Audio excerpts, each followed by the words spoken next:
Live from Toronto, Canada, The Conspiracy Show with Richard Syrett from Zoomer Radio, AM 740.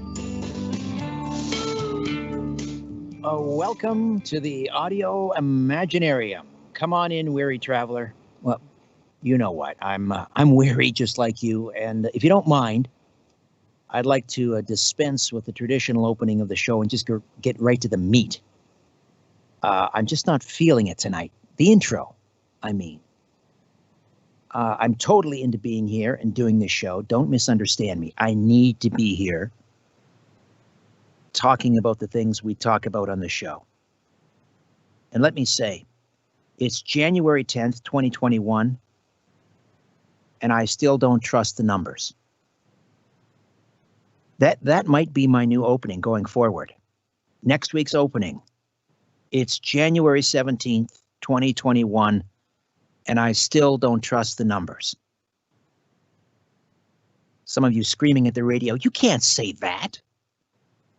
You're in the media. No, I'll tell you, what is not my job, it's not my job to carry water for the government, to sit here and read government-issued decrees and edicts and press releases without questioning. It's my job to be curious. Fancy that. It's my job to be skeptical. And one day, and that day may come sooner than later, sooner than even I imagine, I'm not allowed to do this anymore. That's where this seems to be headed. The left is on a roll. Everything seems to be going their way. Stateside, they have the White House, both chambers of Congress, which means likely they'll soon have control of the courts. They've had academia and the legacy media and all of our cultural institutions locked down for decades. But that apparently is not enough. They want revenge. So I'll keep on doing whatever this is I'm doing. It's not much, but this is what I have to contribute. And at least I can look back one day and know and sincerely believe I was on the right side of history. And that's about all I can ask for at this point. One other thing. This past spring and summer, I think I made my views on the Antifa and BLM rioting and looting pretty clear. It was abhorrent. And it was encouraged by the media. It was normalized by the media. It was rewarded by corporate America and big tech. People died. More than 24 people died, several of them innocent children, billions of dollars in damages, businesses, including African-American businesses, destroyed, countless lives destroyed. The people involved were domestic terrorists. I'm talking about the looting and the rioting and the killing. And they should rot in jail. What happened on Capitol Hill in Washington on January 6th was likewise appalling. People died. There were some misguided Trump supporters involved, no doubt. Idiots. They destroyed a lot of goodwill built up by the 99.9% of Trump supporters who were kind, decent, law-abiding men and women, the kind of people you'd be pleased to have as neighbors or sit opposite you at church. But there were also some Antifa and BLM provocateurs in there as well. Of that, you can be sure. And we'll know more soon. Here's the good news. The perps, they will be caught and arrested and charged. And unlike some of the leftist thugs that looted and rioted and hurt police officers and others, they will not be bailed out of jail by Vice President-elect Kamala Harris. Not going to happen this time. So that's one little piece of good news. Carlos Cagina is the technical producer, and Ryan White is the live stream producer, and we are live streaming on my YouTube channel, Strange Planet, at least for now. I wake up every morning. It's not my first order of business, believe me. I help get breakfast for my boys. I feed the rabbit. But I do wake up, and at some point, I check the YouTube channel to see if it's still there. So far, so good for tonight. I am getting hit on Twitter. I can't complain. Not as bad as many.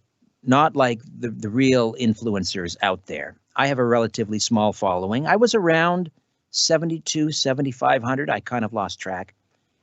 And I'm about 1,000, down about 1,000 after the purge. I guess we're calling it the purge. And I am gradually making my way over to Parler. But I see Amazon will be shutting them down in about, 2-3 hours. And I've also registered at gab.com. Until they shut that down, they don't have an app. I don't know about you, but I'm feeling a little bit like a digital Bedouin right about now, moving from place to place. You know, I picked a really lousy time for the mighty Aphrodite and I to start rewatching Game of Thrones. It's too much. Why watch it on the small screen when we're all living it right now every day? Luckily, despite all the betrayal and treachery and injustice, I've seen it all before. So have you. And like the Bible, I know how it ends. Spoiler alert. Good triumphs over evil. So take heart, my friends. But before light wins out over darkness, there are still dark days ahead of us. Of that we can be sure. But don't despair. That is really the one unforgivable sin, right? To despair, turn your back on God. Now, Matt Landman was to be with us. And we were going to talk about 5G and geoengineering. And he may join us at some point. But somewhere along the line, communications got mixed up. Or I know Matt is very busy these days, but he's not with us. So we will soldier on in his absence. And I'm going to open up the phone lines. And if we have to, because it's live radio and that's just the way it goes, we'll do 2 hours of open lines. But geez, there's not much to talk about. Well, we'll figure something out, I'm sure. But have you heard about this? The headline from now, what is the publication? It's Science Something Magazine. I'll check that out in a minute. But it's by Paul Vucin. It's titled "Geoengineers Inch Closer to Sun Dimming Balloon Test." For years, the controversial idea of solar geoengineering lofting long-lived reflective particles into the upper atmosphere to block sunlight and diminish global warming has been theoretical. It's starting to get real. Today, this was December 15th, 2020. Today, after much technical and regulatory wrangling, Harvard University scientists are proposing a June 2021 test flight of a research balloon designed to drop small amounts of chalky dust and observe its effects. Wow. In June 2021, they're going to do this. Chalky dust dropped from a balloon. No kidding. The first flight would not inject the particles. It would only be a dry run of the steerable balloon and instruments needed to study chemical reactions in the stratosphere, the calm, cold layer more than 10 kilometers up. Even so, the project, called the Stratospheric Controlled Perturbation Experiment, must first win the approval of an independent advisory board, a decision that could come in February 2021. The need to study the real-world effects of releasing reflective particles is pressing, says David Keith, a Harvard energy and climate scientist, and one of SCOPEX's, that again is the Stratospheric Controlled Perturbation Experiment, SCOPEX. So again, David Keith, Harvard energy climate scientist, one of SCOPEX's lead scientists. Solar geoengineering. Where have we heard this before? Geoengineering is no substitute, they say, for cutting greenhouse gas emissions, but it could ameliorate the worst damage of global warming. such as the extreme heat waves and storms that claim many lives today. There is a real potential, maybe a significant potential, to reduce the risks of climate change this century by a lot. Okay, so they're laying the groundwork for geoengineering. Geoengineering. We call that on this show and others chemtrails. We've been talking about that for what, 20 years, at least on this show, up and down the dial. Many others out there have been talking about it for much longer. Remember that Pentagon white paper, Owning the Weather by 2025? That came out, what, maybe 30 years ago? And now they, the tall foreheads at Harvard, want us to believe in June, maybe they'll think about dropping chalk particles, chalk dust from a balloon. Right. All right, well, we were hoping to have Matt Landman on to discuss geoengineering, and as I say, at some point he may join us. But until then, we're going to open up the phone lines. 416-360-0740, 416-360-0740. That's for the Greater Toronto area. And toll free from just about anywhere, Maine to Minnesota, south to the Carolinas, throughout Ontario, parts of Quebec. Quebec, you're locked down. You can't leave the house after 8 o'clock. So why not pick up the phone and give us a call? Toll free from out of town, 1-866-740-4740. Now, we can talk about geoengineering. What sort of chemtrail activity are you seeing? Oh, I should say condensation trails. Because the geoengineering, folks, doesn't start until June 2021, right? We all believe that, right? Otherwise, it's a conspiracy theory. And this whole business of owning the weather by 2025, the Pentagon, they were just kidding. They were just blue skying it. No pun intended. So we can talk about what we had intended to talk about with Matt Landman, again, who may join us a little bit later. Documentary filmmaker. You may remember his film Frankenskies, and he's working on Frankenskies 2. And he's also written about, talked about, researched a lot about 5G. We can talk about that as well. And we can talk about what's happening on social media. I'm calling Silicon Valley the digital death squads. That's the new method of making people disappear. We're far more sophisticated than we were 30, 40 years ago. In Chile, Pinochet and his death squads used to make people disappear for good, permanently. Now we're far more sophisticated with opposition and dissidents. Now they remove your digital footprint. The digital death squads. So let's open up the lines, and we'll begin with Bob. Is Bob in Toronto? Bob, welcome. Wanted to say we're all with you. Keep on doing what you're doing. It's always the darkest before the dawn, but don't give up the ship just yet. 5G makes my blood boil. No pun intended. But I had a quick question regarding Brad Olson last week. You didn't understand why was it? I believe the yellow cube in why the aliens would give the government that technology.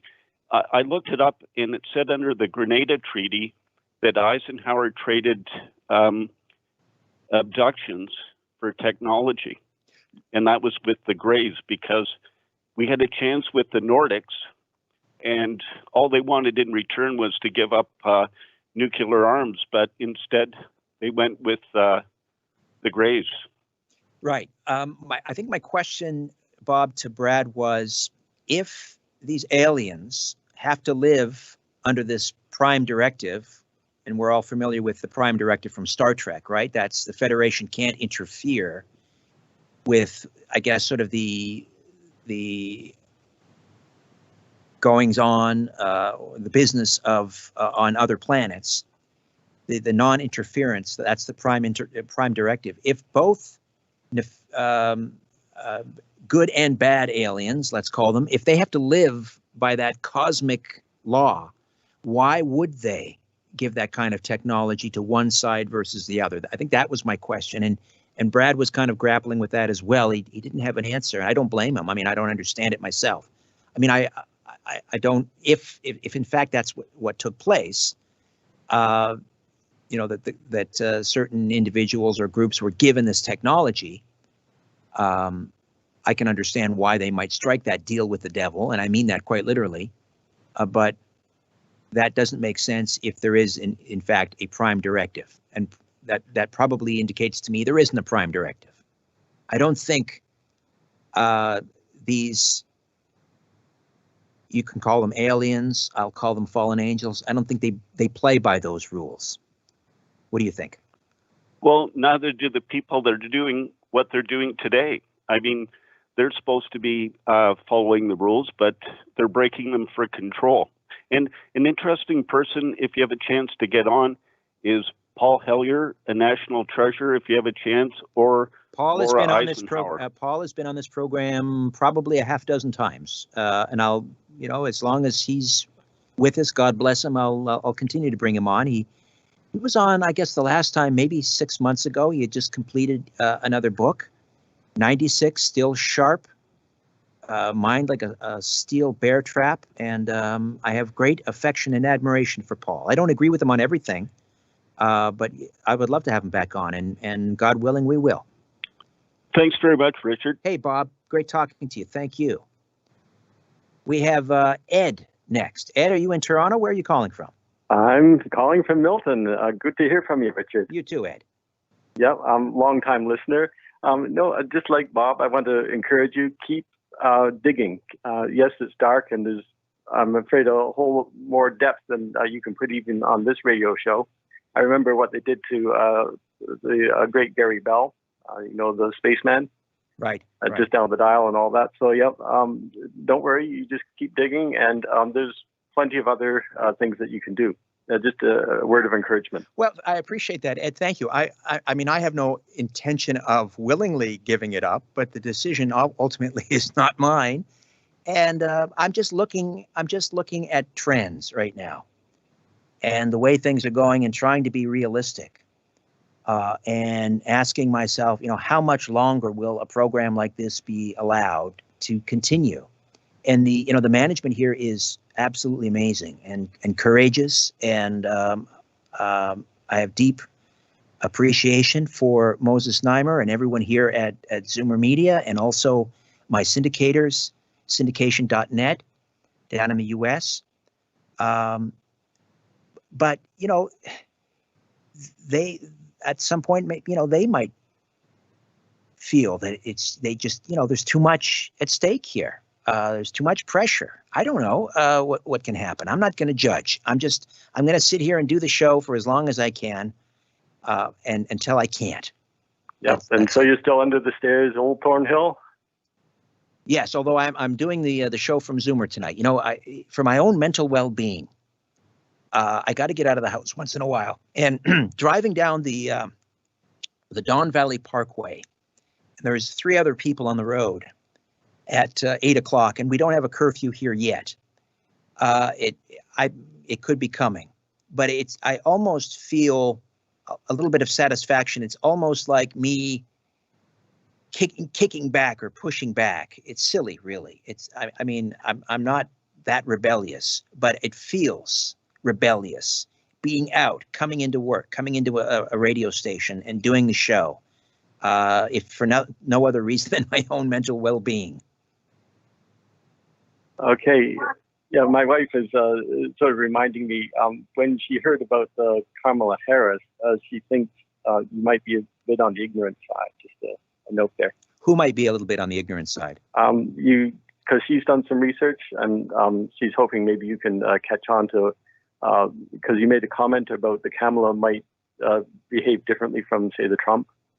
No. What I said was that these idiots that stormed into the Capitol building or that accosted police officers, in one case killing a police officer's, idiots is too nice a word. I said they will be caught and they will rot in jail, as they should, unlike the left-wing thugs that rooted and rioted and injured people, including police, that were bailed out at the behest of people like Kamala Harris. That's what I'm saying. That's not going to happen this time, because there's a double standard there.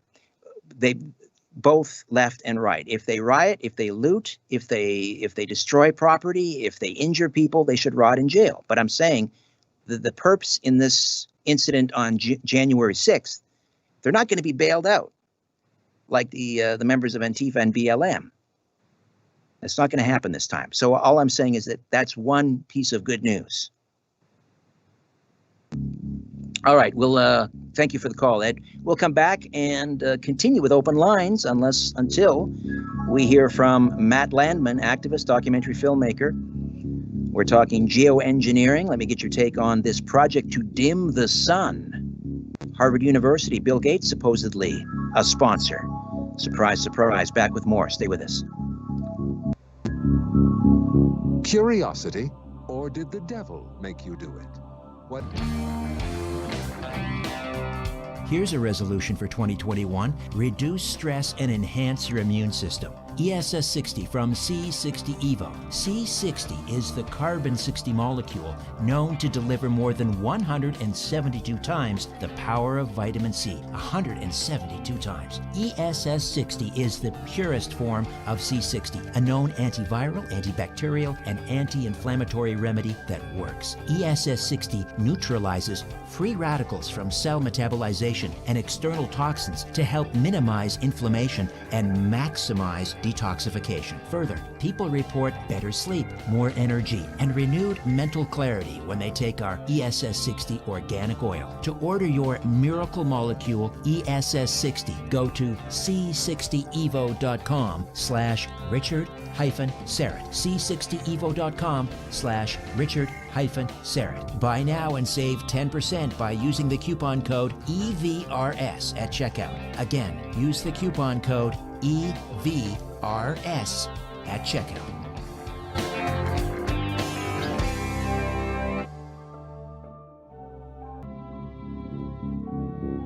Curiosity, or did the devil make you do it? Whatever the reason, welcome back to The Conspiracy Show with Richard Syrett from Zoomer Radio. To talk to Richard, call 416-360-0740 or toll free at 1-866-740-4740. Welcome back. Open lines. I don't know how long we'll have open lines. It all depends on our scheduled guest, Matt Landman. We're waiting for him to talk about geoengineering. We may get to that. We may not, and that's fine. We will continue on with open lines if that's the case. I wanted to give you a heads up what's happening next week on the program, God willing. I guess I should start issuing that caveat each time I talk about future shows. God willing, next Sunday, Vincent Gerses will be with us for the first hour anyway. Vincent is a retired senior Ontario Provincial Police Constable and one of the founders of We Stand on Guard for Thee, I think is the name of the organization. You may have heard of both active and retired police officers forming together into a group to object to the authoritative overreach on behalf of the government and by extension the police. And I think we've all had a belly full of what's been going on. We're not Australia yet, thank God. I was watching a video earlier today. It was a young woman. She wasn't protesting, or she wasn't, marching in a protest. She had a T-shirt or a sign basically objecting to the lockdowns in Australia. She was carrying her 4-year-old baby or child, her 4-year-old child. And because she was carrying this sign or wearing this T-shirt, she was rushed by police. They grabbed the child ripped the child from her arms and threw her in the back of a police wagon. That's where we're at. That's not Tehran. That's not Kabul. That's Australia. That's sickening. And we've seen what's happening in Quebec. A curfew. 8 p.m. to 5 a.m. You're to stay off the streets. Someone was tweeting, well, what's the big deal? Where do you have to be at 8 p.m. or after 8 p.m.? Seriously? That's your answer? I guess then if that's your view, once and when we get beyond this nonsense and we start opening things up, maybe why not just maintain the curfew? Where do you have to be after 8 p.m. unless you have proper documentation? If you don't have papers, stay in your house. Safety first. All right. So, yes, Vincent Gerses will be with us next week for the first hour or so, and I'm very much looking forward to that program. I think this is a courageous man, and I applaud what he's doing. Yes, I'm giving my opinion, and I'm displaying my biases. That's the difference, you see. I tell you what they are. Let's go to the phones, and let's say hi to Rita is in Colorado. Rita, welcome. Hi. Hi there. I was calling because I just think it would be really fascinating if you did a show on time travel. And in particular, I've been doing a lot of research the last couple of weeks, and it seems to me like I really am starting to think that Trump is a time traveler. Why? Why do you think that? Well, there's several things. Well, first and foremost, if you go on YouTube, there's a ton of videos on it. But I don't know if you've ever heard of an author by the name of Ingersoll Lockwood. Ingersoll Lockwood? No. I don't think I've ever interviewed Ingersoll Lockwood. Well, he was a lawyer and also an author. The Barron, the Barron Trump books. The Barron Trump books. Yes, now I remember. He wrote the Barron Trump books. Yes. And in those books, there are several characters. One of them is called Dawn. Yes. Another one is called Penn. Yes, and Dawn likes to give people nicknames like Crooked Hillary and Sleepy Joe, and he lives in a big tower in New York City. Well, actually, and he also wrote the book, The Last President. Yes. Right. And so if you take that and then you combine the whole fact that I guess John Trump, Donald Trump's uncle, yes, was the one who looked at all of the Tesla papers after Tesla died. Did you know that? Yes, I did. I've done shows on that, and I thank you for reminding me about Ingersoll Lockwood. I'd forgotten that, but I've talked about it a number of times on Coast and here. Time travel happens to be one of my favorite topics. But go on, Rita. You're okay. So another thing is like I'm trying to notice all these similarities. Like for example, there's a book called, I think it's called The Last Awakening or The Great Awakening or something like that, and it's by an author a long time ago by the name of Sidney Powell. That I didn't know. So that's interesting. That's kind of weird too. And then if you look up Ingersoll Lockwood and you just type it in, it'll take you to a military website, which is like for the Navy about some sort of like, I don't know whether it's space product or whatever, but if you just type it in, IngersollLockwood.com. So I'm starting to think that actually Lynn Wood, the attorney, has been, kind of like declassing all the information. Maybe he's Ingersoll Lockwood. I love it. Because if you take the name Ingersoll and then you take, because it's got like 2 L's at the end of the name Ingersoll. Right. You take the last L and you put it in front of the word, that would be Lingersoll, right? So you take Lynn, which is his name, out of it, and then you've got Gersel left, and you take Saul and you put that in front of Ger, and it comes out to soldier. And so it'd be like soldier wood. I don't know. The whole thing is just like a little bit too wonky for me to not think that there's some sort of time travel thing going on. Another weird thing is, I don't know if you've ever compared the pictures of Julian Assange and John Trump next to each other. No. They look exactly the same. Oh, come on. I got to try this. Hang on. Has hair. All right. Okay. While we're talking, I'm going to talk. I'm going to do this. Okay. Except Julian Assange has hair. So take Julian Assange's picture, like around the same age of John Trump at the same time. All right. And it's almost like they're twins, except the hair is different. It's bizarre. Yeah, I'm seeing, well, on Google Images, they have Julian Assange and Donald Trump next, side by side. So I'm not seeing any. Oh, here we are. Trump. Yes. Oh, now I see it. Yes.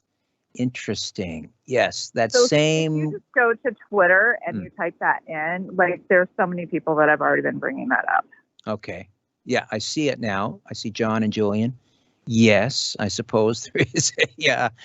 Wow, you are deep down the rabbit hole, Rita. I know.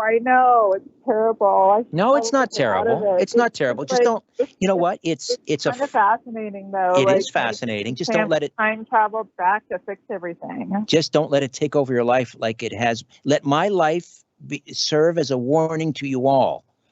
Don't let it take over. Otherwise, you'll end up like me. No, I know. I just think it's really interesting. I love time travel. You've got the Baron Trump, the adventures, yes. The Adventures of Baron Trump. There's also the Titan. The book, The Titan. How it mirrors almost in exact detail the Titanic, but it's a piece of fiction written maybe 15, 20 years before the Titanic. Same number of lifeboats, same dimensions, same. Hitting a large passenger ship that was said to be unsinkable, hitting an iceberg, same number of passengers, et cetera, et cetera. Before you go to bed tonight, Rita, as if you need another reason, Google, or don't use Google, use Brave or some other server. Don't use Google, but use something else and search up the Titan and the Titanic. I will do that. All right. How are you listening tonight, Rita? But one last thing I wanted to talk about this Ingersoll Lockwood book. Okay. Also, in The Last President, apparently he lives on Fifth Avenue in New York. Yes. Yeah. And also, a big riot occurs right after an election. Oh, that's right. Yes, I remember that too. Fascinating, isn't it? I mean, come on. What is that all about? I don't know. Well, that's your assignment, Rita. I want it on my desk tomorrow morning. Solve this. I'm listening to you on YouTube. So. Wonderful. Okay. Thank you so much. It's great hearing from you, Rita. Thank you so much. Yeah, I really enjoy your shows. Keep up the great work. It's I appreciate so much fun. it. And keep up your great work, too. This is fascinating stuff. All right. All right. Do we have time for another call, Carlos? We have a minute till break. I'll tell you what. Why don't we play that little clip from Matt Landman about 5G? Can we do that? No, we don't. You need some more heads up, don't you? You okay? Let's do it.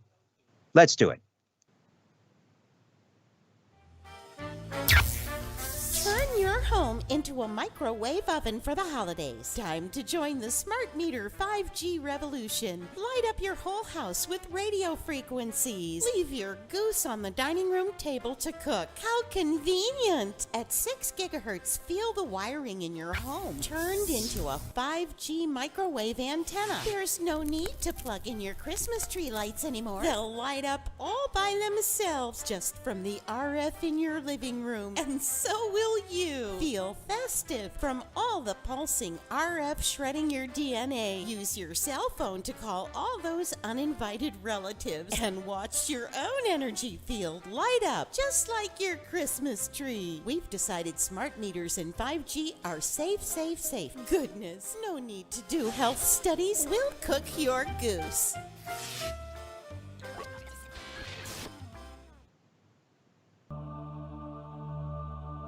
Hey there, I'm hard at work on another edition of Inner Sanctum, my free monthly newsletter. Inner Sanctum features my monthly brief, a column of my thoughts and opinions on what's happening in the world. It features a spotlight on a past guest, a look ahead to an upcoming episode of my weekly syndicated radio program, The Conspiracy Show. It features a look at this month in conspiracy and UFO history, and my Conspiracy Unlimited podcast episode pick of the month, and so much more. To get your free monthly newsletter, Inner Sanctum, delivered to your email inbox, just go to my website, strangeplanet.ca, strangeplanet.ca. Scroll down to the bottom of the page and click on Inner Sanctum and register. It's fast, easy, and again, absolutely free. When you look at the sky, ever wonder if someone's looking back? This is The Conspiracy Show with Richard Syrett from Zoomer Radio. To speak with Richard live, call 416-360-0740 or toll free at 1-866-740-4740. Oh, sorry, you kind of caught me off guard. I was just looking at some swatches and trying to figure out, what color to paint my holding cell at the detention center. It's something, we have to think about going forward, I guess. Kind of looks like we're heading in that direction, right? Let's say hi to Aaron is in Missouri, or as my great, not great, he was my uncle. He was a great uncle, but my Uncle North used to say Missouri. Aaron, how are you? Yeah, if people from Missouri say Missouri, they aren't from Missouri. No, he wasn't from Missouri, but for some reason he said Missouri. I have no idea why. You talking to me? I'm pleased that you called. Well, you're way smarter than me, so. Oh, let's not be so sure, Aaron. It's all done with mirrors. Never forget. Yes. I think, Richard, we're too far apart now. We meaning the U.S., right? Oh, you mean the cultural war, the left and right divide, conservatives and left? I think we're just too far apart. I'm starting to get that feeling, Aaron. It's a sinking feeling, yes. No one's convincing anyone else about anything. It's over. No, we just talk past each other. Yeah. So where is it headed, Aaron? Where is it headed? I mean, I don't know.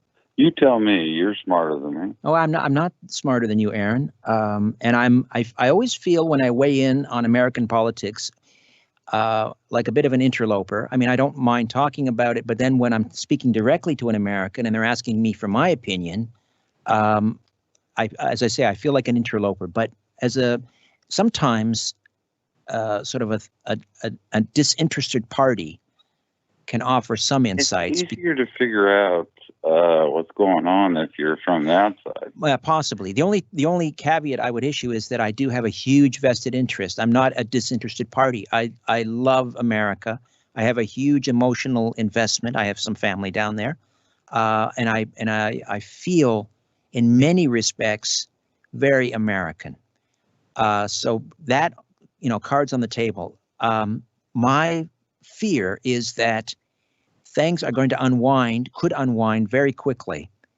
And the next thing that we're headed for, if the left is so hell-bent on not only, winning the White House and both chambers of Congress, and then soon the courts, they already have all the cultural institutions. They've got it all locked down. Now they're set on revenge. All of that stuff I mentioned before, it's not good enough for them.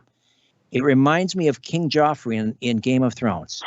They have been spurned, and now they are pissed, and they want revenge. And my fear is that's only going to escalate.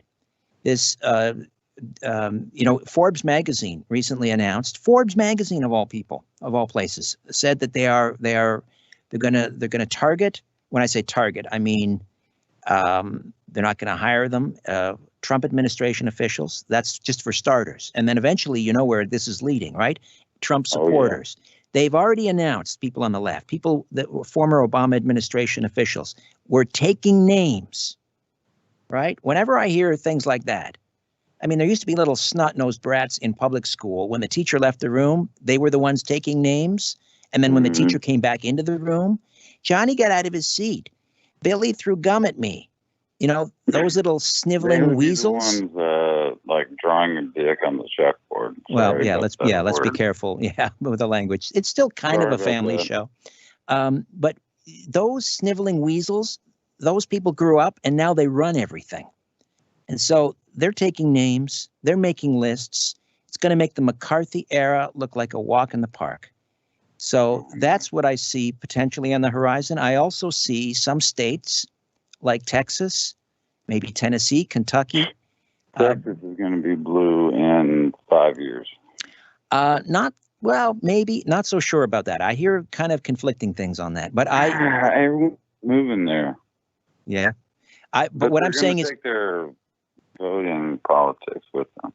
well, that is a problem. You've got the left destroying states like California, and the exodus out of New York is incredible. Richard, I'm telling you, I have told my wife to buckle her belt up, and we are moving to Wyoming. I'm not sticking around. Having an exit strategy, not a bad idea.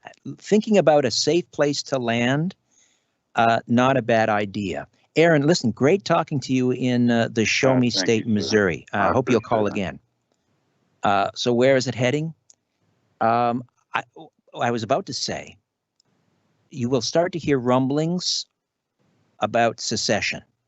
And I know that sounds like hyperbole. Nothing should be off the table at this point. We are living in the twilight zone. In fact, Texas, there are some state legislators who have already sort of thrown that gauntlet down. We will increasingly hear about secession. And then from there, where does it go? Well, I think you know, right? What the next step is? We don't want to go there, folks. We don't want to burn the house down. Let's see. We need to break. I need to be disciplined about this. This is a short segment. I got to get out. 6 minutes. That's it. It's my New Year's resolution. 6 minutes and out. All right. Talk to you on the other side.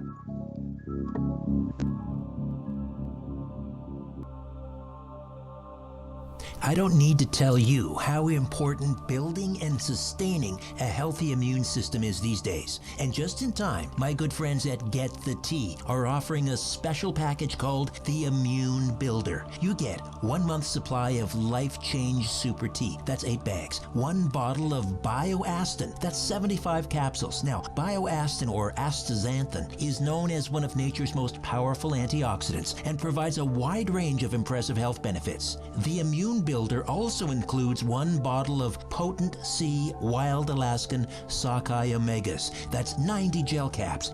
And 1 copy of the book Natural Astaxanthin, Hawaii's Super Nutrient by Dr. William Sears. There's so much more than tea at getthetea.com. Get your Immune Builder right now. Not available in any store. Use the code UNLIMITED and all your purchases ship for free. The Immune Builder from getthetea.com. If you're sure your phone isn't tapped, call now. 416-360-0740 or toll free at 1-866-740-4740. So before I came into the studio tonight, I stopped in at the Metro, and for my American listeners, that's a grocery chain here in Canada, at least in Ontario. I don't know if it's Metro elsewhere. Anyway, here in Ontario, we have Metro grocery stores, and a lot of them are 24/7. So there's one here in Liberty Village, and I stopped in there to get some snacks, some popcorn, and a tin of roasted almonds. And so I go to the checkout, and there's one person ahead of me, and of course, there's staff trying to direct me to the self-checkout, and I won't use it. I will not use the self-checkout. They're pointless because every time, is this true or not? Every time you go to the self-checkout, you have to call for help because something's not working, it's not scanning, right? So that kind of defeats the purpose. Anyway, and they're so insistent, aren't they? Why don't you use the self-checkout? Because I'm trying to preserve your job, you moron. Anyway, so I go to the cashier, and she is, there's one customer ahead of me, and she's scanning this person's products or purchases, and so I put mine on the conveyor belt, and I'm waiting, and I'm social distancing. Listen, I'm still observing all the protocols. I wear my mask. I social distance. right? Safety first. COVID is real. Elderly people with multiple comorbidities are dying. It's a tragedy. I'm not denying it. Anyway, so I am observing the protocol. So she's chatting to this customer, and as the customer is walking away, she's still chatting with her while she's scanning my items. And she's not paying particularly close attention. So she takes my little tin, there it is, of roasted almonds, and she scans it. And I'm hearing beep, beep, beep, beep. She scanned it because she wasn't paying attention. She scanned it multiple times, and she caught herself, and she goes, oops, sorry, I scanned your almonds 4 times. And I was kind of proud of myself. My comeback was like immediate, without even missing a beat. I said, isn't that how Biden won the election? Crickets. Nothing. I said, come on. 9 o'clock on a Sunday. That's not bad. Crickets. Humorless people.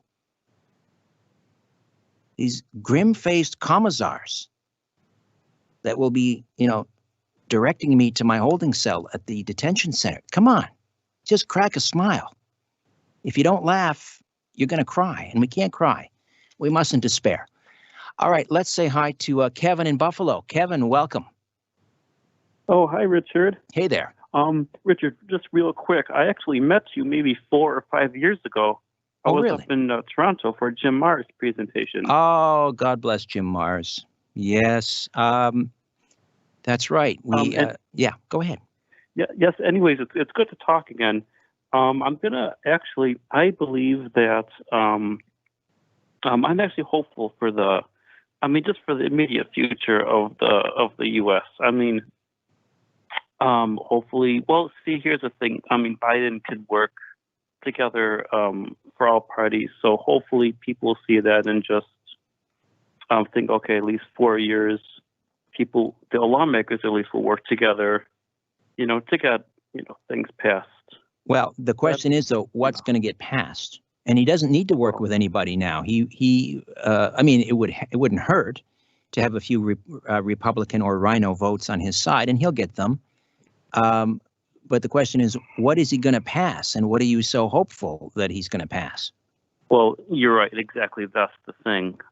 For example, I know universal basic income has been talked about, but there are a lot of people opposed to it. But it's going to be like independents and even the GOP minority who are just going to be against it. So, obviously less. Things not. Example, UBI is not going to get passed, but I see what you mean. Right. Yeah. First of all, then the next question is, how long is he going to be around before he gets pushed out? Any thoughts on that? I believe at least 4 years, but then maybe he's going to resign or just not even. No, I apologize. Not run for re-election. Oh, you think he'll last the full 4 years? I believe so. Yeah. Interesting. Yeah. Well, we shall see. I'm going to say 6 months to maybe 9 months, a year at the outside. I don't know if you saw, there was an interview he did. It was one of the legacy media organizations, and they had both Biden and Kamala on. Of course, he never would have appeared on there before the election. He was hiding in his basement, and then he managed to convince 80 million people to crawl over broken glass to vote for this charismatic figure. It's amazing. Anyway, so after the election, he's on this. He's getting these softball questions from some reporter on ABC. What's your favorite ice cream, and how much do how bad are the Republicans? Those sorts of things. But then he was asked, what about if you and Kamala should happen to disagree on some major policy item? And he actually said this, and it's not verbatim, but you can look it up on Google or on YouTube rather. But he said something to the effect is, well, I guess I would sort of develop some disease and go away. He actually said that, or words pretty close to that effect. In other words, he was kind of telegraphing, in his later stages of dementia, he's actually telling the truth, and he said that I guess I would develop some disease and have to go away. So, what do you make of that? Wow, Richard, I'll tell you, this is why I listen to you like almost every week, because this is the first time I've heard of this. And it is no coincidence that it's not been broadcast really anywhere else. But that's very interesting.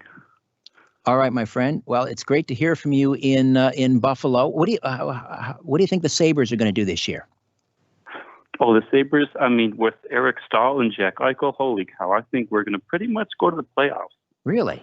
Now, you're up here in Canada, we have the Northern Division. So all the Canadian teams are in one division. We're all going to play. We won't face Buffalo this year, which I'm going to kind of miss. That's a great rivalry. Now, you're in a very competitive division. You're in there with the Rangers and the Islanders and the Phillies and the Capitals. And who else is in that division? Is it Carolina? Columbus? Wow. I don't know, actually. Me and my brother were just talking about that. Maybe 7 or 8 of them, but you're right. Capitals and Islanders.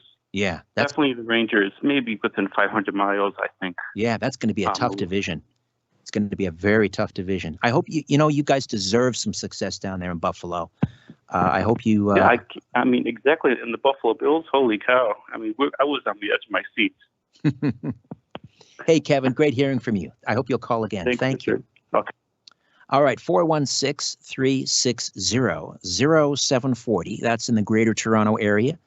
And if you're outside the Toronto area, you can call toll-free 1-866-740-4740. 1-866-740-4740. Let's go to Melanie in High Park in Toronto. Hey, Melanie. Hi, Happy New Year. Haven't spoken to you since last year, I guess. It has been a while. Yeah. Yes. So when are you going to be possibly the permanent host or co-host of Coast to Coast? Well, that's very kind of you to say that. I predict that within this year, I hope you don't move away, or I hope that AM 740 and Mr. Znaimer take on Coast to Coast, because I noticed that different stations that I've listened to and my friends have listened to, they don't air the same show or the same topic, and I'm wondering if certain stations are starting to monitor Mr. Norrie's show and deciding which ones they're going to play, which ones they're not. So I hope that your station will take it on, and I hope you become the permanent Canadian co-host, because I truly believe that you deserve it. Oh, that's very kind of you, Melanie. Can I ask a question on an opinion? Because we were discussing that today. How is it that everybody seems to be so upset about everything, but how is it that Google and Mr. Zuckerberg and all these great tech companies in Silicon Valley, why are they never, ever, taking on China and its murderous regime and taking on all these despots in other countries? Why is it that they're taking on their own American people and restricting their freedoms? Because they know which side their bread is buttered on. Exactly. But how is that possibly done? How is it that no legislation has come in, and how have they not had their license revoked?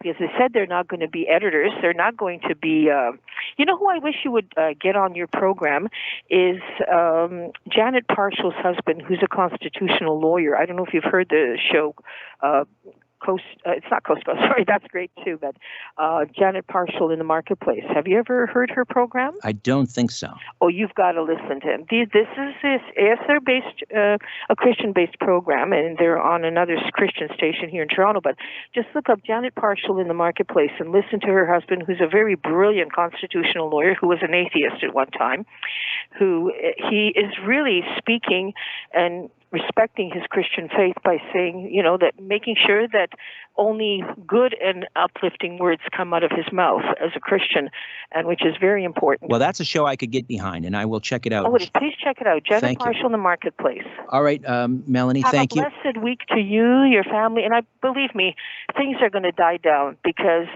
there's just too much involved for the whole United States to get into a civil war. It's not going to happen, and you're going to be a host for Coast to Coast. I wish George Norrie many, many, many years. Yeah, no, he can be on, but he wants to have a little bit of a break. And well, that's why I'm here. Yeah, I'm bench strength. I hope you take on Coast to Coast on AM 740. I appreciate that, Melanie. Thank you. Yeah, God bless. All right, and if Moses is listening, maybe he'll consider that. All right. We will step away and come back. More open lines on the other side. Stay with me, Richard Syrett.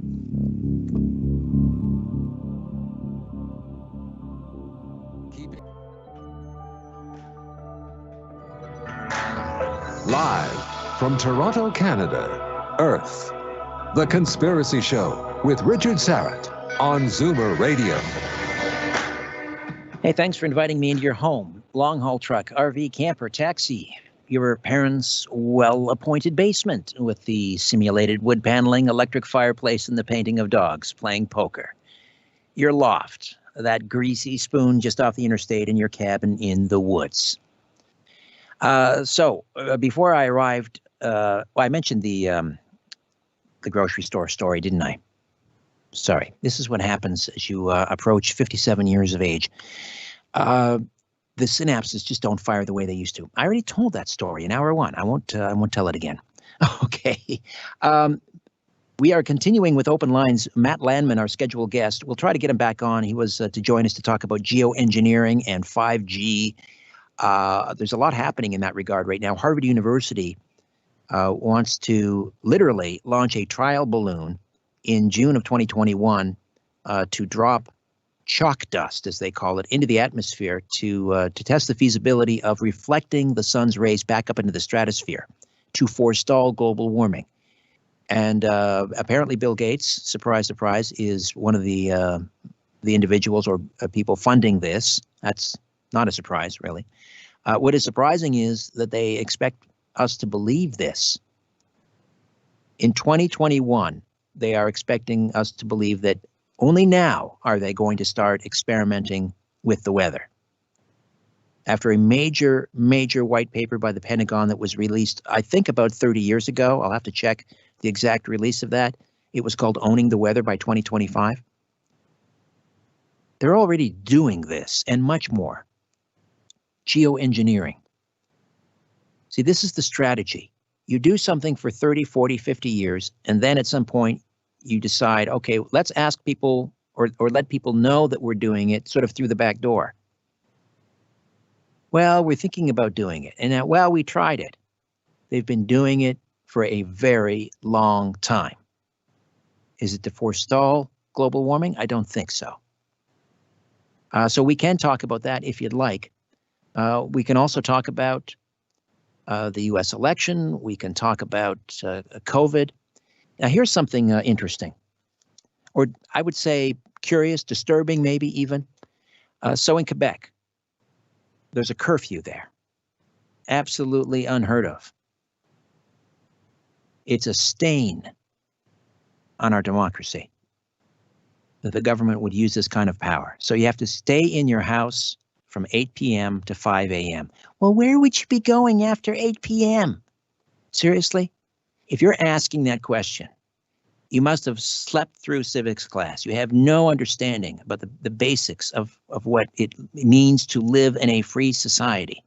And you know, when I talk like this and when I post on social media, you can't imagine the pushback I get from people who will say things like, you love freedom too much. What are you, in some kind of freedom-loving cult? That's kind of disappointing in Canada, a Western liberal democracy. That's the response I get. I love freedom too much. Safety first. I guess that's what should be in our Constitution. Anyway, let's, so I was talking about the curfew in Quebec. Earlier today, I think it was around 206 ICU patients in the entire province. And I think it has since dropped down to 203 out of 228 hospitals. All right, so there are 228 hospitals across the province. There are 203 people in occupying ICU beds. And of course, we wish for a full and speedy recovery for every one of those individuals. Now, here's something kind of interesting I just dug up. This is in, it's a paper called Care in Canada ICUs. Care in Canada ICUs. And here is the executive summary. And this is from 2016. All right, 2016. And I won't bore you with, I can't read the entire abstract or the entire executive summary. I'm just going to give you a little snippet here. This is in the executive summary. This is bullet point number 3. Most ICU beds are in large or teaching facilities where having enough ICU beds to meet the growing demand is a widespread challenge. On average, large and teaching hospital ICUs operate, get ready for this, at about 90% capacity, with periods of overcapacity, an equivalent to between 45 and 51 days in 2013, 2014. So again, in 2013, 2014, there were 51 days, or sorry, between 45 and 51 days where they were overcapacity. In other words, they had more ICU patients than they had ICU beds. But on average, large and teaching hospital ICUs operate at about 90% capacity. This is from 2016. So now we have 203 ICU patients in 228 hospitals. Carlos, you got an A in math. What is that percentage? Putting him on the spot. Get your calculator and get back to me on that. So it's 203 out of 228. So it might be around 90%, I'm guessing. Anyway, that's average. No, it can't be. It can't be 75%. 203 out of 228? Try again. Yeah, 203 out of 228. If you got 203 out of 228 on a math test, what would be your grade?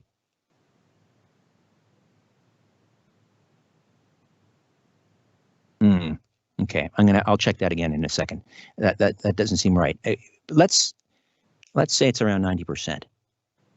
Okay, so that's average. And for this, they have instituted a curfew. My word, what is going on? But the models. But what about the models? What about the cases? Dear Lord. Let's say hi to Ryan in Stouffville. Ryan, welcome. How are you? Oh, I'm great, Richard. I just want to say I've been a long-time listener. Even when I was living in Florida last year, I made sure that I tuned in every Sunday night. Can't miss the show. God bless you, sir. Yes. I was going to talk about the 20 and back program while you're here. Ryan, I'm not sure what's happening with your phone. Are you on a cordless? Because you're cutting in and out. Can you hear me now? I'm in the cell phone. So. Okay, just keep it. Norm. It's not a great idea to keep the cell phone as close as possible to your cranium, but in this case, yeah, exactly. I usually talk on speaker, but okay. I know now. I wanted to talk about the 20 and back program, but just hearing you talk about COVID and our lockdowns, especially up here in Canada, and what's going on in Quebec, it's so draconian. And as being a Christian, I find it's really hard in these times even to have any dialogue with anyone because we're just so fear-based. And hearing these numbers, it's just, it's not worth it. The juice isn't worth the squeeze. A lot of people I know right now who are going through terrible depression, let alone, which I can't go to my church, but I can go to the LCBO. It just makes no sense. And it just seems like a bad nightmare we're living in. But I just wanted to see if you know anything about the 20 and back program of the secret space program. Have you looked into that much at all? The 20 and back, is this like Operation Moondust and that where young people like Randy Kramer, they're sent to the moon and their memories are wiped and they're trained on these lunar bases or on colonies on Mars, underneath Mars. And then when they come back 20 years later, their memories are erased. Yeah. So I've done shows on it. It's interesting. I have to tell you though, to me, who knows, but to me, it strains credulity. I totally agree. I know it's got the one lady earlier talking about going down the rabbit hole and the whole time travel thing. That's what kind of brought me towards, I've always found time travel fascinating. So then along, my journey of research, you hear some of those stories, and it's so far-fetched. Now, you look at where we are in this current day and age in this model, I have to say, I wouldn't be surprised more or less now that there have been people that have, peered into what is going on now, and just like the way that the agenda is being written out for us, because this is, we always, not jokingly, but talking about 1984, we're in it. The fact that neighbors can, call the police on other neighbors if there's too many cars at their house, or just the fact that human connection, I can't even shake a hand, or I can't even go to my grandma and give her a hug anymore. And if I do, I'm considered a criminal. It's just wacky. So I just kind of want to leave it at that. It's just nice to talk to you, and I really appreciate everything you've done for not only this country, but for people who like to stay up late and who like to question the norm. Especially as a Christian, I find it very, very healthy conversation. So thank you. Well, thank you, Ryan. Don't despair. We can't do that. We know how the movie ends. We know the good guys win in the end. There'll be dark days ahead, but we just have to, continue to trust in the will of God. He's moving a lot of furniture around right now, and he's making an awful racket, and it's a little disconcerting. But we're all going to come out of this okay. I agree, and actually, just the one last part, which has been good, is the fact that I think a lot more people are opening their Bibles again, and with the fact that churches are online, people are probably stumbling upon them, listening to a lot more of the gospel than probably ever in the last few years. I've got a lot of friends who grew up Christians, but then they, for whatever way, turned their back, and now they're starting to ask questions again. So let's just pray that everything is in his hands in the right way. Right. But thank you for your work. Thank you, Ryan. I appreciate it. He mentioned 1984. I think a more apt literary allusion would be Brave New World. 1984 was sort of all about the jackboot. There's a little bit about that. But Brave New World was that's Aldous Huxley with that's where we had Soma, right? The this drug that people were taking, like a mushroom, and to me that feels more like where we're at right now, because we're very comfortable in our homes. We've got our Netflix. We've got our Xboxes. We've got our recliners. The LCBOs are open. People can buy their marijuana. It's interesting that, that's Trudeau's one piece of legacy legislation, and even that, of course, he botched. Only the government could find a way to lose money selling marijuana. Anyway, that's another show. But he made sure that he rushed that through. And so we've got our drugs, we've got our booze, we've got our idiot boxes. That's kind of like Soma. We're living in a fur-lined trap. We're living in a well-appointed cage. And most of us, unfortunately, are totally fine with that. Let's say hi to Jean in Scarborough. Hey, Jean, welcome. How are you? Happy New Year. Happy New Year, Richard. Great show, always is, but keep shouting it from the rooftops. Yeah, I wanted to comment with all the restrictions and worldwide, and now they're talking curfews, yet the numbers keep increasing. I'd like to know your comment on that. And also I'd like to, especially in America, because America has to, if they've got a world plan, fall first. Are they playing both ends against the middle, the old Caesar, divide and conquer? All right, so first with the numbers, and that's all we get are the cases, right? Mm-hmm. And it annoys me to no end. In fact, it's beyond annoying. It it's exacerbating now, or exasperating rather is the word, exasperating. When I hear these bingo callers on the news recite these case numbers as if they have any meaning. And these numbers are the justification for these authoritative overreach measures. What do these case numbers mean? What is the context? We don't get that, do we? A case number does not mean an infection for the millionth time. It means a positive test. And that positive test could be a false positive. What is the false positive rate on these tests? Well, it depends on how, you know, the sample is dealt with, right? Anyway, it could be, is it 40%? Is it 50%? Is it 90%? If we don't know, now they're saying the quick test won't be accepted at the airports. Right. So these false positives, that's number one. So we have to know that. Number two, a false or even a positive case doesn't necessarily mean an infection. So if you're asymptomatic, it's not likely, and it's beyond rare that you're going to spread the disease. But if you have a positive test, okay, so let's manage risk, and maybe that person should quarantine. Okay, but to say that the number of cases are growing and growing and growing, and therefore we must bring about a curfew or a lockdown or keep people from their places of worship or prevent dying patients from seeing their loved ones. This is beyond the pale. It's egregious. It's madness.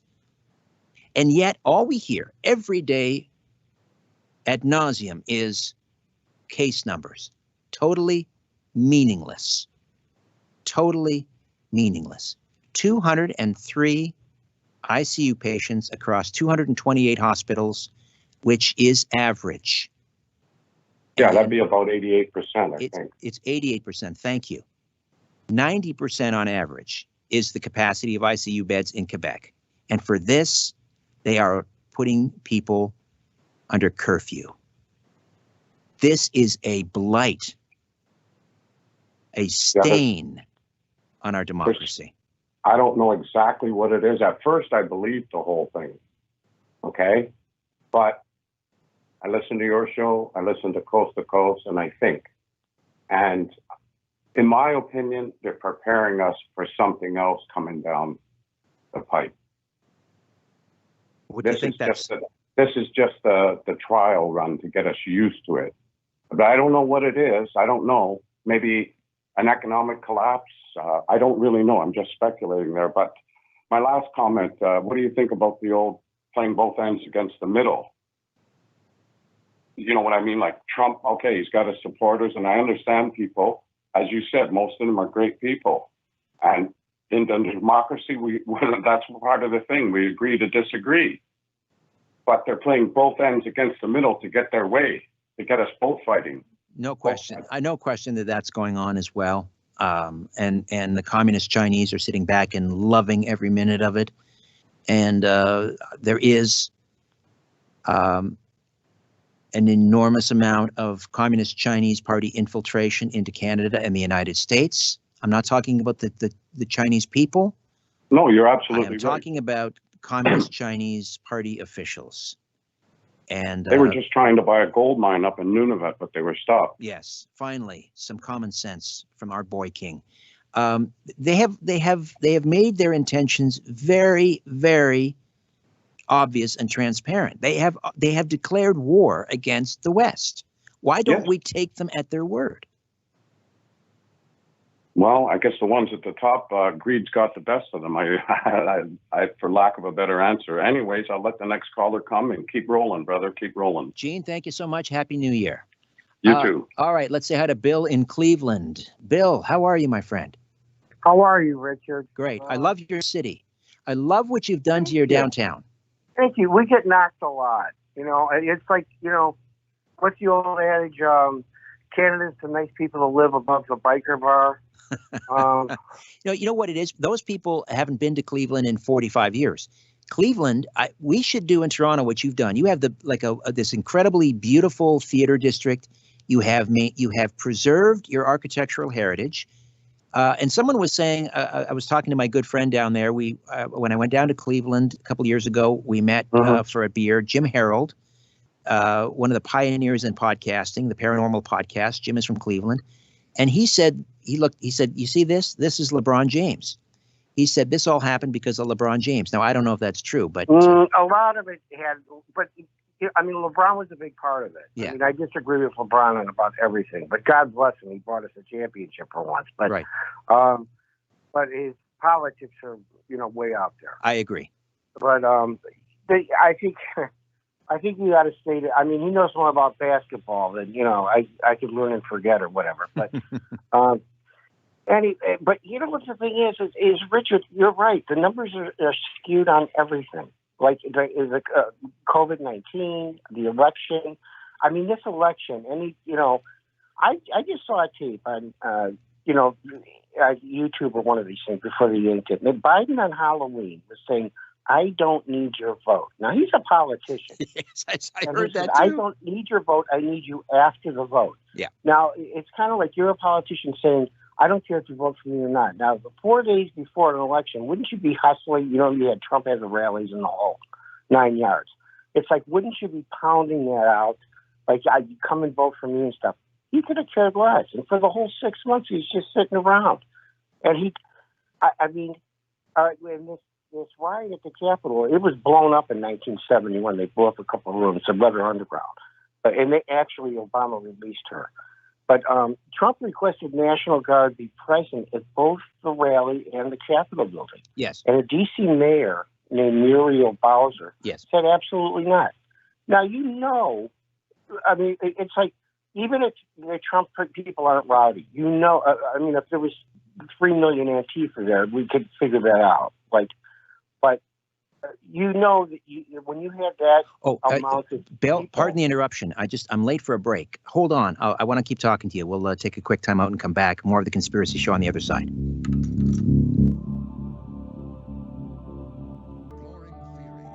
Uncovering facts and offering a different view of the universe.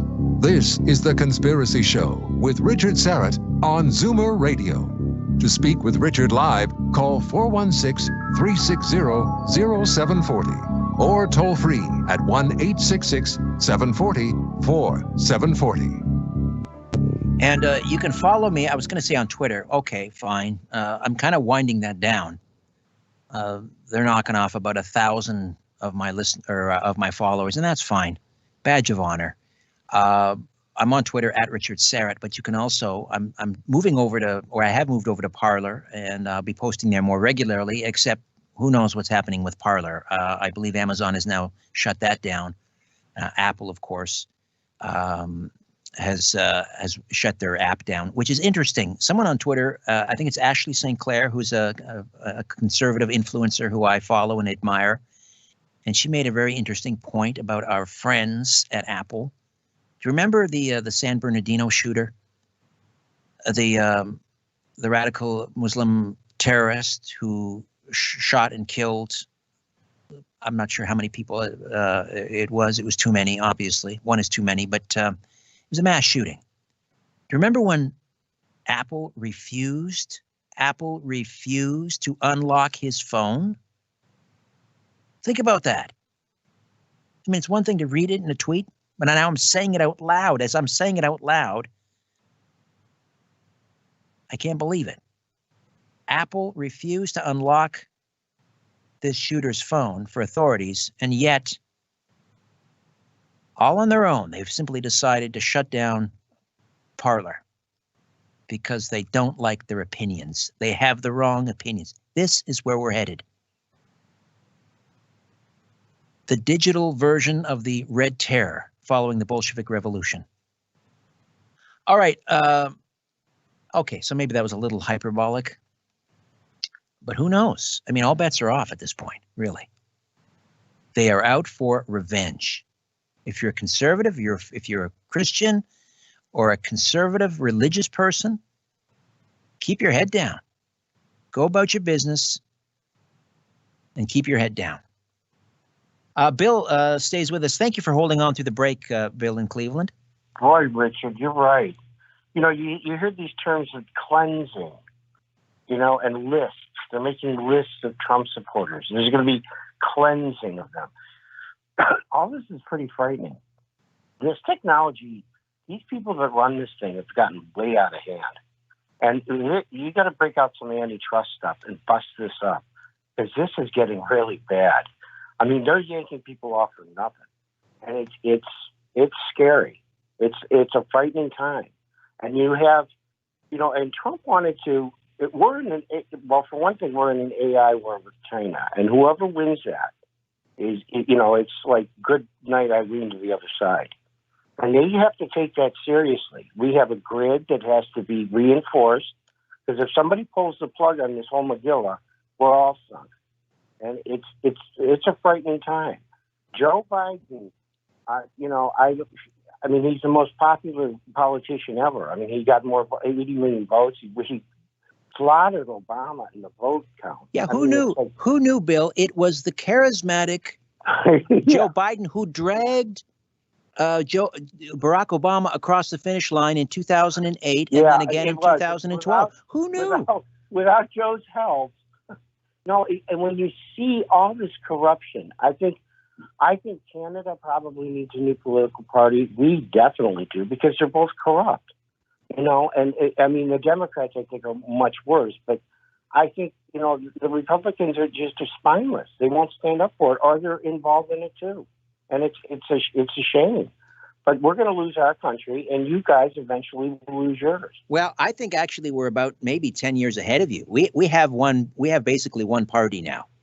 They all march in lockstep. Our supposed conservative party up here, not one of them dares speak out about the lockdown. They try to talk tough about China.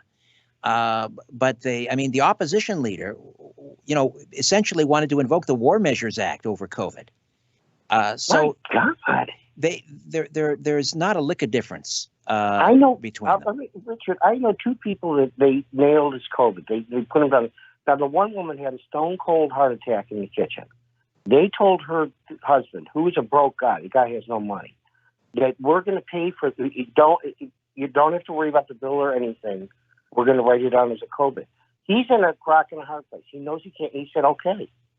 So that's one baloney. And the other guy I know, and he was a disabled dude. You know what? He wasn't a vet. He got hurt on like a big machine or something. But anyways, he had all kinds of spikes in his back and everything, and he was eating Vicodin. And he died of just eating too much. He was eating like 6 an hour instead of 1 every 6 hours. So, and he was the nicest guy in the world, but he was really in pain. He wasn't doing it to get loaded. Right. So they marked him down as a COVID too. So right there, I know two people, and you know all those people that were putting in that nursing home. We had a big ship out in New York and a big hospital there. They didn't put anybody there. They put them in a nursing home. It's kind of like little Joey's got the plague. Let's send them into the nursery school. Right. That was a stroke of genius. Yeah, there's no question that they are gaming the numbers. There is no question. And they just announced that in was it British Columbia and maybe across the country, but I definitely believe it was in British Columbia and Alberta, but again, maybe across the country, they admitted that they are including suicides. People who tested positive for COVID and then committed suicide, they are including them in the COVID numbers.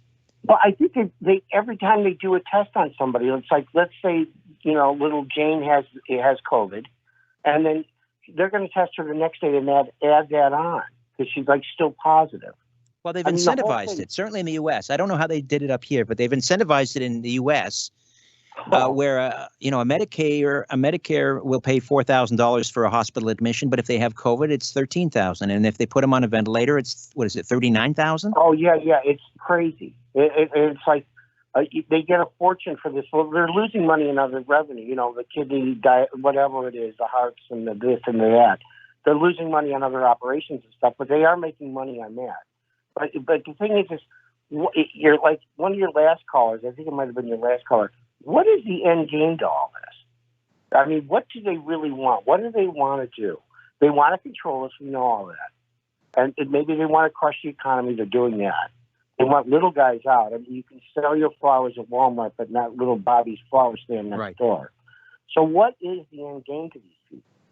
Well, I mean, we're hearing a lot about the Great Reset, and it's a little vague and kind of fuzzy around the edges, but I think that's part of it, that they have decided to use. And again, let me be emphatic here. I'm not saying that COVID-19 is not real. It's a virus. It is killing people, mainly the elderly with multiple comorbidities, and that's a tragedy, and we need to protect those people. I'm not saying it's not real, but it is providing convenient cover, and even our Prime Minister has talked about this. It's a wonderful window of opportunity to do this, and the other thing.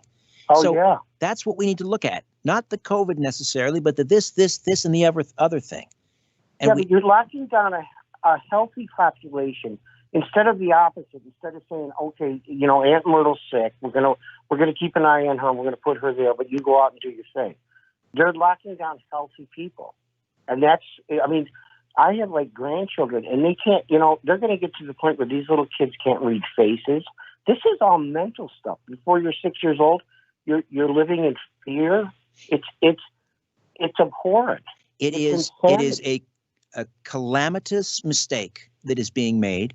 But it is the worst policy decision in this country's history. There must be a reckoning after. I'm not talking about what am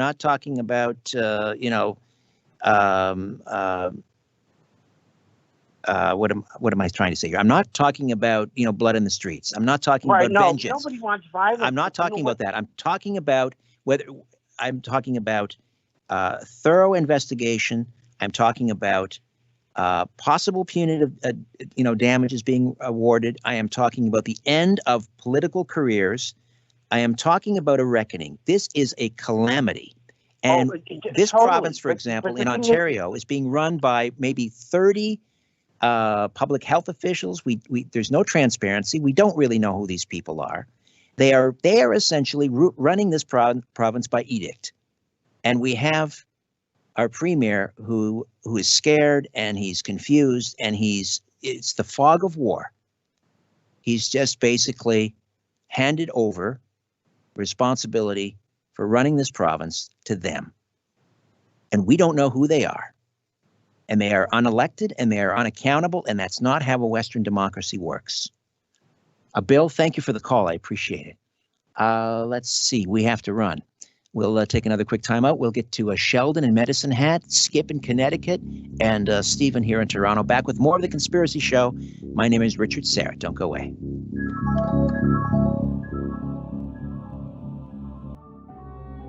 The world is being pulled over your eyes. This is The Conspiracy Show with Richard Syrett from Zoomer Radio. To reach Richard, call 416-360-0740 or toll free at 1-866-740-4740. Welcome back. Just a reminder, next week on the program, God willing, Vincent Gerses is a retired senior OPP constable and a founder of We Stand on Guard for Thee. And I'm not sure how big this organization is, but it seems to be growing. And more retired and some active police officers. And I would imagine that those active police officers have to kind of keep this on the lowdown because, there are careers at stake here. But more and more police officials are speaking out, just like in the medical community. More and more medical doctors are speaking out about this madness. And now more and more police officers are also. And this is encouraging. I'm a huge supporter of the police. But what I worry about is if they continue to carry the water for our inept politicians that are enacting appallingly bad policies, if they are the enforcement for these bad policies without using discretion, and using discretion requires a modicum of intelligence. And most police officers have that. They are going to lose, just like as the government will lose the consent of the governed, which is not a place you want to be at. But if they continue to do this, that could happen. And you know what the approval rating is for politicians, right? It's way down there with the mainstream media. People have lost faith, and rightfully so. Rightfully so. I don't want the police. I mean, that's one institution we continue, and the military. We continue to have a great deal of faith and admiration, and I hope that continues. But they need to wake up and ask them and do some serious reflection about where we're heading with this. Going after people because they're tobogganing. You can skate on the ice, but you can't have a hockey stick. Folks, what is this, a Monty Python sketch? I mean, seriously. So anyway, next week, Vincent Gersey's, I believe, a courageous and principled individual will be here on the program. And let's say hi to Sarah in Oakville. Sarah, good morning and welcome and Happy New Year. Hi, Richard. Happy New Year. Okay, I've got two things. The first thing, I was in a hospital waiting room. This is maybe 3-4 years ago. There was a shift change, and staff were putting on their coats, and they're saying their goodbyes, and they were leaving. Then there's an announcement over the intercom. It was attention all staff in all departments, code something or other. Then all the staff that just left a minute ago were all coming back, disappointed to be coming back. When I went for my appointment, I asked what that code was all about, and she said there were too many people in the emergency department with the flu. So all the departments had to discharge as many patients as possible to make room for the flu patients. So they weren't shutting down all surgeries, you know how they're doing now. Right. There was none of that. So this is like a standard thing where there's too many people in the hospital with the flu. Sure. So it's happened in the past, and they had a procedure. You just ask the departments to discharge patients that don't have to be in the hospital. Right, right. Well, the other thing is excessive deaths. We're not seeing that either. No. We're not seeing excessive deaths, and which is curious. What to make of that? I'm not a statistician. I'm not obviously or an epidemiologist or virologist or any of those things. But when I see that, it goes up, it goes down, and some of the variances can be accounted for rises in population and so forth. And we're in that pocket of a normal year. We're in that pocket. No excess deaths. That to me is curious. That to me should require or would behoove. There's an old word my grandmother used to use. No one uses that anymore. Behoove. I'm bringing it back. It would behoove journalists to ask that question at the next press conference from our premier. What about the fact there are no excess deaths? The other thing is when I was in that hospital waiting room, as soon as she told me the emergency department had too many people with the flu, I actually knew people at that time that either had the flu or knew someone that had the flu. This time, I know nobody that had COVID, and I have a neighbor that moved back to Italy. She's in one of the towns that got closed off with the military monitoring who goes in and out of the town, and you can't leave without paperwork saying why you're leaving. She doesn't know anyone that that died of COVID or had COVID, and their town was shut down because there were so many COVID deaths. But she doesn't know anyone either that's had it. Yeah, that's an anomaly, and that's it's anecdotal. And again, I don't know what that means, but I would echo that. I'm not a wildly popular guy. I know that shocks Carlos in the other room, but and I, my circle of friends. Anyway, the point is, I know one person, and this is a lifelong friend of my mother's, who is 95, who tested positive but came through it fine. I mean, she has other issues, health issues at that age. That's the only person I know in my circle of friends and acquaintances that has tested positive for COVID. That's it. What does that mean? I don't know. Do with that what you will. I don't know anyone that knows anyone that's had COVID. Interesting. Yeah. The other thing I wanted to say, I still think Trump is going to do something before Inauguration Day. I think he's going to play a Trump card, so to speak. I don't know what, but I think there's going to be something there because Nancy Pelosi and company want him out so badly, and I don't know why they don't just leave it for the next 2 weeks. You're right. That's very curious. They're in a mad rush to either have him, have the 25th Amendment invoked, which says he's not stable enough to be president, or they want to impeach him again, which I'm told could preclude him from running again.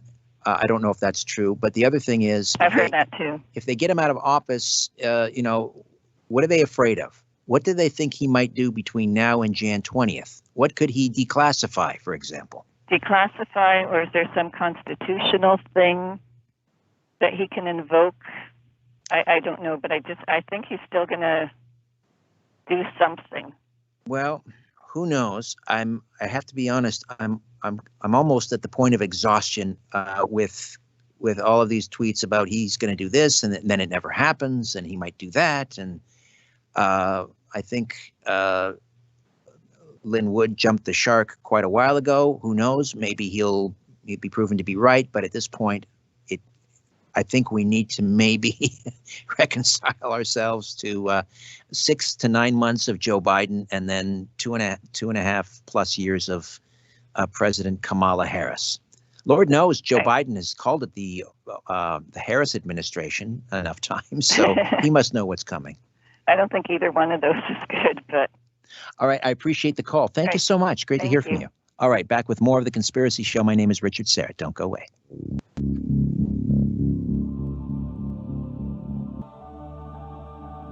Where there's smoke, there's The Conspiracy Show with Richard Syrett from Zoomer Radio. I don't think there's anything that I'm saying that is that controversial or radioactive. I'm just saying, let's ask some basic questions. So the ICU occupancy or the ICU capacity in Quebec is around 88%. I read from a document that said on average, and this was from 2016, ICU capacity in Quebec hospitals is 90%. So they're a tad below average. And for this, the people of Quebec have been placed under a curfew. Just asking a question, folks. While we're still allowed to do that, just asking questions about the constant drumbeat of case numbers with no context. Just asking a question. I'd also be curious. I went for a walk this evening before the show with the mighty Aphrodite, and she's always right on the money. She cuts through everything, and she goes right to the core of an issue, and she asks the most obvious question that somehow never gets asked. Who are these people being tested? Thousands and thousands and thousands of people. Are healthy people going to be tested? Who's lining up if you're healthy? Who has time to line up if you're healthy and get tested? Why would you do that? I just be curious to know, where are they getting these numbers from? And again, the context, we're not getting that. How many of these tests, these cases that we're so worried about, that we're shutting the province down, that we're ruining millions of lives, that we're jeopardizing the mental health, that we're condemning the elderly to their remaining years in isolation. It's sick. This is not what a healthy society does to its people. I'm just asking basic questions about the data. I want to go to the live chat. A couple of questions here. George asks, how do you think your fellow Ontarians will react to a curfew? That's an easy one, George. Sadly, the answer is they will lie down and take it. 3 bags full, sir. Have you any more? D. Silver asks, do you think the masses, the great unwashed, do you think the masses will rise up and rebel against social media companies? Well, how does one rebel in a digital age? It's hardly, the shot heard around the world, is it? It's hardly 1776 to say I'm quitting Twitter and I'm moving to gab.com. But there will be that. We're seeing that. How many? I think it'll be in the millions. But will Twitter care? I don't know. That is yet to be seen. What is more important is whether a Parler, and they said that they're going to go after Twitter, but My gosh, they have more money than God. They have such deep pockets, and they have a complicit media, and they have both parties in the United States in their hip pocket. I don't know what can be done at this point. Hopefully, enough people will vote with their feet, and they will move to these other. But then Apple will shut them down, and Amazon they'll build their own servers, I guess. It could be interesting. It could be interesting to watch. I hope there is an uprising, but here in Ontario, no, we'll lie down and we'll take it. Peace, order, and good government. We do as we're told. All right.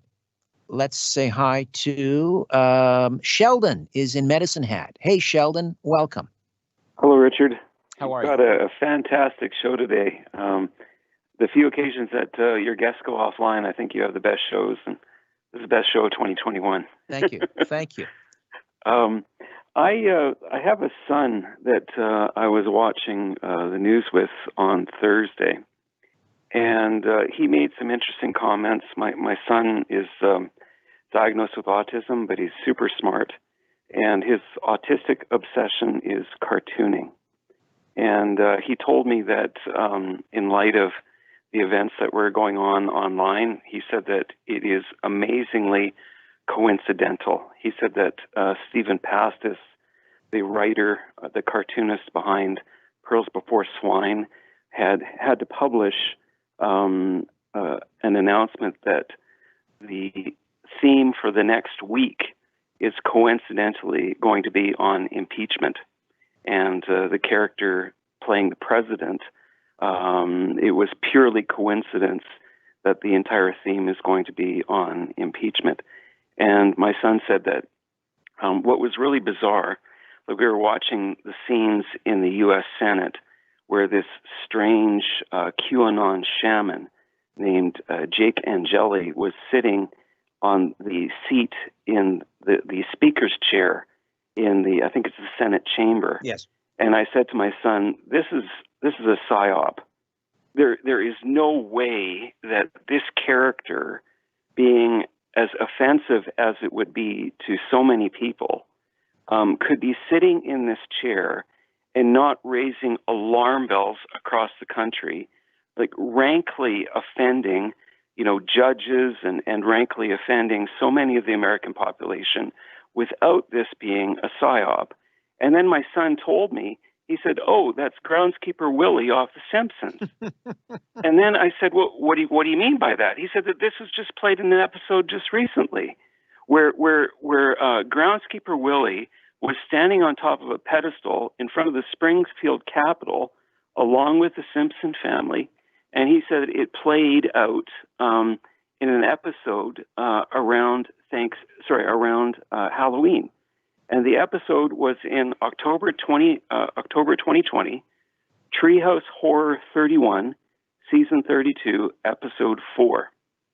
And this entire show, it was premised upon Homer attempting to cast his ballot in the 2020 election. He was undecided, but then Lisa reminds him of all the things that President Donald Trump, all the controversies that he had been involved with. And Homer decides to cast his ballot, but then we see that it was a dream sequence, and Marge scolded Homer for sleeping in all day and not voting. And Homer responded, "What's the worst thing that could happen?" And then the rest of the episode is a dystopian view of Springfield, shown afterwards, where it's being attacked by monsters and these shooting creatures. I don't know how to describe them, but the entire city is in ruins after these shooting creatures destroy the city. Another example of predictive programming. Yes, and that's exactly what I thought. If you have a chance to go back and to take a look at this particular episode, it's up all over YouTube, where you have robots and lava pouring up from the ground, and the majority of the population is running around in a strange type of atmosphere, wearing masks. And it's actually quite frightening when I looked at this episode, noting all the similarities. But the strange thing for me is that it just doesn't seem right that this character with horns somehow appears, in the middle of all this mayhem. And it just seems like this whole thing is fiction. And I don't understand it. I don't understand how this whole event came to be. Well, these people came, I know that the Trump speech, it stoked some passion, but I listened to the speech. I've gone over the transcript. There's nothing in there that was an incite to riot. In fact, the people that were storming Capitol Hill, they came prepared. They had walkie-talkies. They had hammers to break glass. They had equipment and ropes to scale walls. These were professional rioters. They didn't show up at the rally, hear Trump's words, and then decide, we're going to storm the Capitol. They had made that decision on the plane or the bus ride when they got there. And I'm not saying that there weren't some Trump supporters in there. Absolutely they were. And I hope they all rot in jail. Left, right, center, I don't care. But, I'm sorry. I don't hear an incite to riot in Trump's words. And if people want to correct me on that and challenge me on it, so be it. And if I'm wrong, I'm wrong. But I don't think I am. All right. I want to quickly work in Skip in Connecticut with a final word. Skip, hey, how are you? Happy New Year. Skip in Connecticut? Yeah, I did hear that one of the wrinkles with the voting thing was that somebody in Italy confessed to doing some work on the computer to skew the voting results. Yes, that it was run out of an embassy. It was linked to Obama. And that Obama, apparently, the story goes, was kicked back on the initial money drop of billions to Iran, was kicked back $400 million, which she kept in overseas accounts. Now, this is the first I've heard of this stuff, but what apparently happens is these politicians give money to, say, Afghanistan was the next one up on the playing field, and money gets kicked back from that to these politicians and offshore accounts. Skip, I'm sorry I didn't get you on earlier to talk about it. I will dedicate part of a show about that. I'm seeing the same reports that it was run out of the U.S. embassy in Rome, that someone from this defense contractor, Leonardo, was using cyber warfare to split votes, but it wasn't just Italy. There was an affidavit sworn out. Who knows where this will go, whether it'll see the light of day. Anyway, thanks. Back next week, Carlos and Ryan. Thank you. And God willing, I'll be here. Good night.